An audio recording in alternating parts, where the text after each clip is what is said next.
কখনো অগ্নি নির্বাপন ব্যবস্থা, আবার কখনো বা রাজ্যবাসীর নিরাপত্তা, একাধিক বিষয় নিয়ে রাজ্যে বারবার প্রশ্ন তৈরি হয়েছে। আর এবার ছাত্রী নিরাপত্তা নিয়ে উঠল প্রশ্ন, কেননা ছাত্রীর অস্বাভাবিক মৃত্যুর ঘটনায় চাঞ্চল্য সৃষ্টি হয়েছে হরিণঘাটার ম্যাকআউটে। ছাত্রীর অস্বাভাবিক মৃত্যুর ঘটনা ঘটেছে বিশ্ববিদ্যালয় কর্তৃপক্ষের উদাসীনতা এবং নিরাপত্তাহীনতার জন্য, এমনটাই দাবি করলেন বাকি পড়ুয়ারা। তারা দফায় দফায় বিক্ষোভ দেখায়।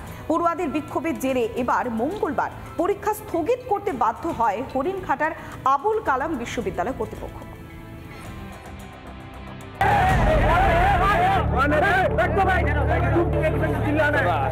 দফায় দফায় বিক্ষোভ, তুল কালাম।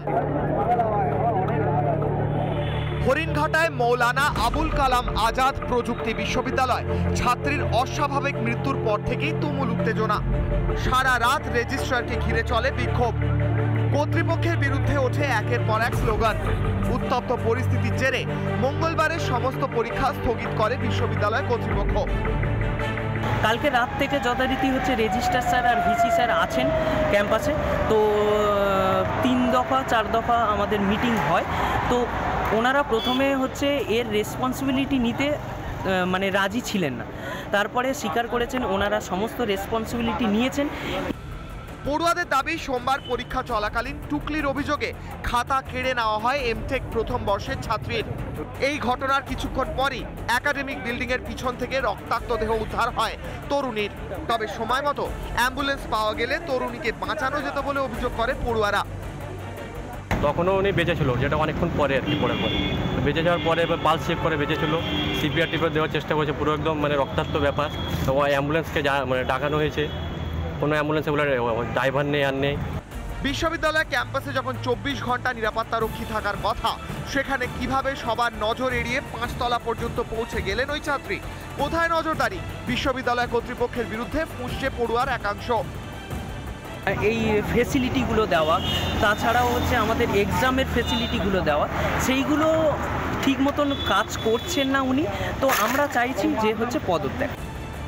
এই ঘটনার পর থেকে ম্যাকআউট কর্তৃপক্ষ মুখে কুলু পেটেছে। নদিয়া থেকে পলাশকান্তি মণ্ডলের রিপোর্ট, রিপাবলিক বাংলা। বাঘকে খাঁচাবন্দি করবার পর স্থানীয় বাসিন্দাদের মধ্যে আতঙ্ক খানিকটা হলেও কমেছে। আবার অন্যদিকে বীরভূমে ভয়াবহ অগ্নিকাণ্ড। বহুতলে অগ্নিকাণ্ডে 2 জনের মৃত্যুর খবর পাওয়া যাচ্ছে। প্রাথমিকভাবে অনুমান করা হচ্ছে শর্ট সার্কিট থেকে আগুন লেগেছে। আগুন আর ধোঁয়ার জন্য আরও 5 জন অসুস্থ হয়েছে। আবাসিকরা প্রশ্ন করছে, বহুতলে অগ্নিকাণ্ডের ঘটনায় আদৌ কি ছিল অগ্নি নির্বাপন ব্যবস্থা? রুমেও ধোঁয়া ঢুকে গেছে। বাচ্চা নিয়ে একা ছিলাম, বেরোতেও পারছিলাম না বাচ্চা নিয়ে। তারপরে একটা দাদা আসে, সে আমাদেরকে বাইরে বের করে। বোলপুরের এই বহুতলে গতকাল রাতে আগুন লাগে এবং এই অগ্নিকাণ্ডের ঘটনায় ইতিমধ্যে 2 জনের মৃত্যু হয়েছে, 5 জন আহত রয়েছেন।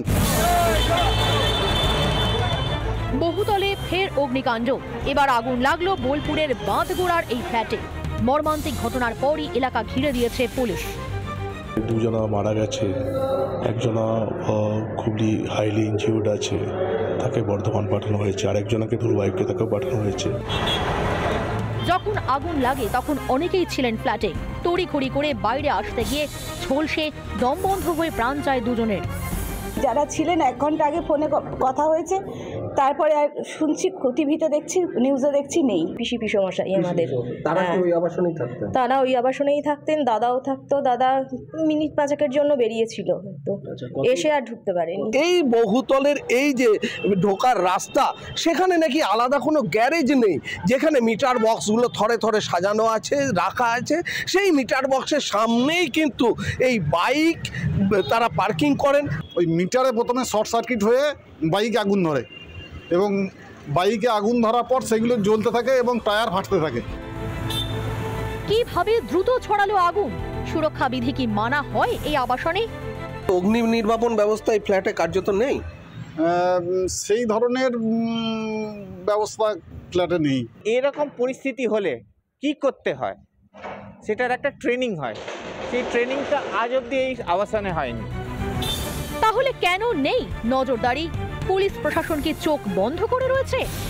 আকাশচুম্বী যে ফ্ল্যাট গড়ে উঠছে, তা কি আদৌ কারো নজর রয়েছে, নাকি শুধুই ব্যবসায়িক স্বার্থ?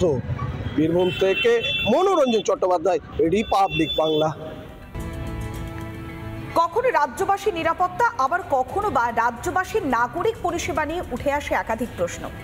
আত্রাই নদীর বাঁধ ভেঙে যাওয়ার পর এবার তার মেরামতির কাজ শুরু হয়েছে জোর কদমে। বালির বস্তা দিয়ে চলছে ভাঙন রোধের কাজ। স্থানীয় বাসিন্দারা বলছে, যদি এখনই পদক্ষেপ না নেওয়া হয় তাহলে বর্ষাকালে তো ভয়ঙ্কর পরিস্থিতি তৈরি হতে পারে। ইতিমধ্যেই রাজ্যে সেন্ট্রাল ডিজাইন টিমের আধিকারিকরা তারা পৌঁছে গিয়েছে। পরিস্থিতি তারা সরেজমিনে খতিয়ে দেখছে। রবিবার রাত থেকে দক্ষিণ দিনাজপুর জেলার বালুরঘাটের আত্রাই নদী সংলগ্ন বাঁধ ভাঙতে শুরু করেছে। গতকাল থেকেই জলের গতিবেগ নিয়ন্ত্রণ করার জন্য বস্তায় বালি ফেলা হচ্ছে আত্রাই নদীতে। সোমবার থেকে চলছে বাঁধ মেরামতি। বালির বস্তা দিয়ে ধসে যাওয়া এলাকার ভাঙন রোধের চেষ্টা শুরু হয়েছে। তবে শুকা মৌসুম বলে রেহাই, বর্ষায় এই বিপত্তি হলে এলাকায় বড়সড় দুর্ঘটনা ঘটতে বলে আশঙ্কা স্থানীয়দের। পুরোদমে কাজ চলছে। হ্যাঁ, পুরোদমে বলতে বস্তার কাজগুলো চলছে।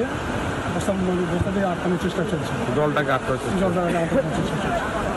শীতের সময় হয়েছে তো অতটা ক্ষতি হয়নি, কিন্তু সাপোজ যদি বর্ষার সময় হতো জলের প্রকোপটা আরও বাড়তো, তো এই সাইডে গোড়া দেখুন পাশে যে বাড়িগুলো আছে তাদের ক্ষতি হতে পারে। তো বর্ষা আসছে, তার আগে যেন কাজটা কমপ্লিট করে দেয়, সেদিকে নজর রাখলে ভালো হয়। তৈরির কয়েক বছরের মধ্যেই বাঁধের এই হাল। নির্মাণের সময় কি ত্রুটি ছিল, নাকি নিম্নমানের সামগ্রী দিয়ে নির্মাণের জেরেই এই ঘটনা?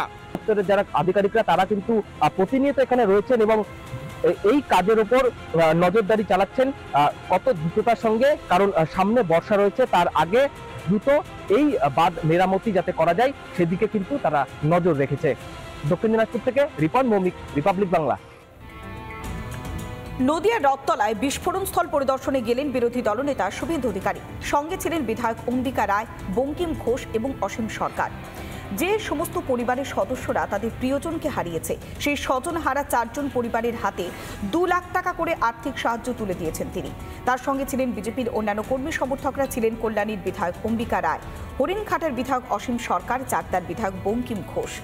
বেআইনি বাজি কারখানা কিভাবে ব্যাঙের ছাতার মতো গজিয়ে উঠছে, তাই রানাঘাট পুলিশ এবং রাজ্য সরকারকে তীব্র ভর্ৎসনা করেছেন বিরোধী দলনেতা শুভেন্দু অধিকারী।